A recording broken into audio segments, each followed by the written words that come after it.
un grand amoureux de la jeunesse, appelé Baden-Powell, que vous connaissez peut-être, fondateur du mouvement scout, a dit un jour, lorsqu'il était jeune, « J'espère laisser le monde un peu meilleur quand je vais le quitter que quand j'y suis entré. » Cet idéal reflète votre cœur, reflète la jeunesse du cœur. Tant qu'on espère rendre le monde meilleur, œuvrer, travailler pour un monde meilleur, ça veut dire qu'on a le cœur jeune. Même si on est moins jeune, on a le cœur jeune. Mais encore faut-il apprendre. Faut-il apprendre? Qu'est-ce qu'il faut apprendre? Qu'est-ce qu'on a besoin d'apprendre pour rendre le monde meilleur? Ça ne se fait pas tout seul. Ça ne se fait pas sans travail. Ça ne se fait pas sans études.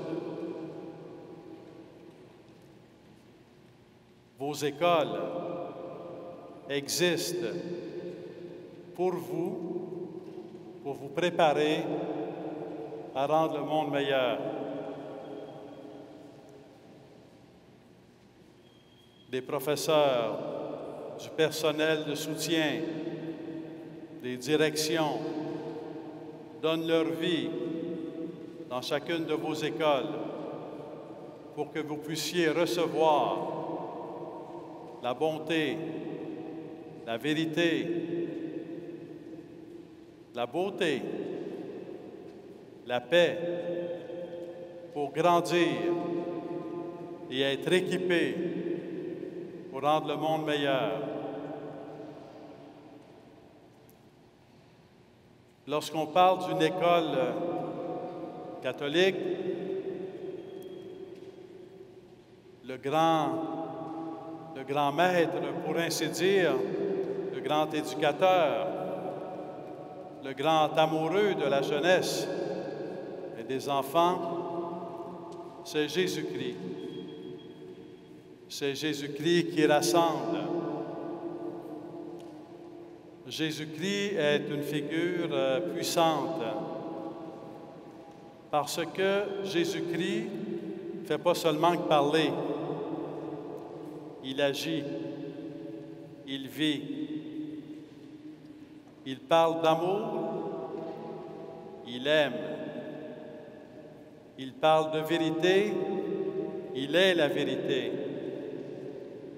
Il parle de beauté, il nous fait découvrir en lui-même la beauté.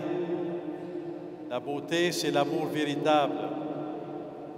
Ce qu'il y a de plus beau sur la terre, c'est quand on rencontre l'amour véritable. Il parle de vie, il donne sa vie. Il parle de réconfort, il nous réconforte. Il parle de grandir et nous donne sa grâce. Dans votre livret de chant, en première page, on voit Jésus qui rassemble. À la fin, en dernière page, on voit cette fleur au centre de laquelle il y a comme un soleil qui rayonne le rouge, le blanc, le vert, l'amour, la vérité, la vie.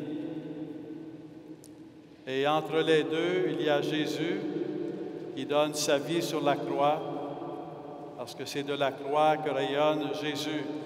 Jésus qui donne sa vie, on a devant nous un grand crucifix à l'arrière, mais aussi Jésus qui est ressuscité. On a devant nous également un Jésus ressuscité sur la croix. Donc un Jésus vivant, un Jésus qu'on peut rencontrer. Parfois, ça pourrait être quelqu'un, on pourrait dire Jésus nous a parlé il y a 2000 ans, on essaie de l'écouter, mais il nous parle également aujourd'hui parce qu'il est ressuscité. Il vient parler dans notre cœur. Il vient dans la prière nous apporter sa force, sa paix, sa consolation, sa joie, sa vérité sur ce qu'est l'amour véritable, sur le bien pour aimer en vérité.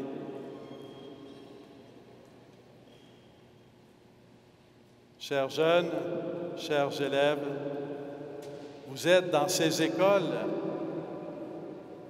qui se rassemblent aujourd'hui dans l'Église, dans le diocèse, parce que vos parents ont confiance en ces écoles. Il faut Jésus-Christ, il faut la jeunesse, il faut les familles. Les parents sont les premiers responsables de l'éducation de leurs enfants. Et lorsqu'ils passent beaucoup de temps à penser à quelle école est-ce que je vais envoyer mon enfant, c'est une décision très importante que prend le parent. À quelle école est-ce que je vais envoyer mon enfant? Et si vous êtes à cette école catholique où vous avez été envoyé, c'est parce qu'il y a une relation qui s'établit, il y a un lien de confiance. Donc la famille, l'école, la foi se combinent ensemble pour que vous grandissiez, pour que vous soyez équipés pour rendre le monde meilleur. As you grow, whether as a child or as a young girl or young boy, it's not always easy to grow. Maybe you have many things in life are calling for you. Good things, many good things. But in the end, it's about what you're becoming. What kind of man are you becoming? What kind of woman are you becoming? In the end, it's about who you are. In the end, it's not only about what's in the world. In the end, it's about who you become, what kind of person you become. And your parents, your family, are there for you to grow and become strong to build the world as a better place. And your schools are there to equip you to grow and to bring in the world more beauty, more love, more truth, more peace. The world needs you. The world needs you. But what you'll be tomorrow begins today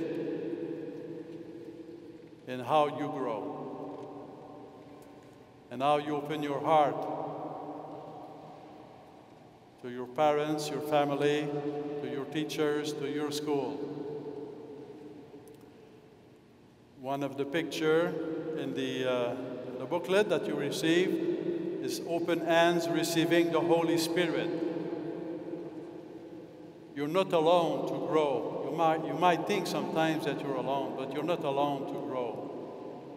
Because the Holy Spirit has the power to go at the bottom of your heart, of your soul, and to enlighten you, to strengthen you. Alors que nous continuons cette messe qui nous rassemble, qui est un grand événement de joie, qui nous aide à découvrir que nous ne sommes pas seuls à avoir la foi, qui nous aide à nous attacher à Jésus-Christ, que ce soit un moment en ce début d'année où votre désir de connaître Jésus-Christ et d'être disciple de Jésus-Christ, de marcher à la suite de Jésus-Christ, avec l'aide de vos parents, de vos professeurs, de vos directions d'école, personnel de soutien, que votre désir grandisse. Et Dieu répond au cœur qui a de grands désirs.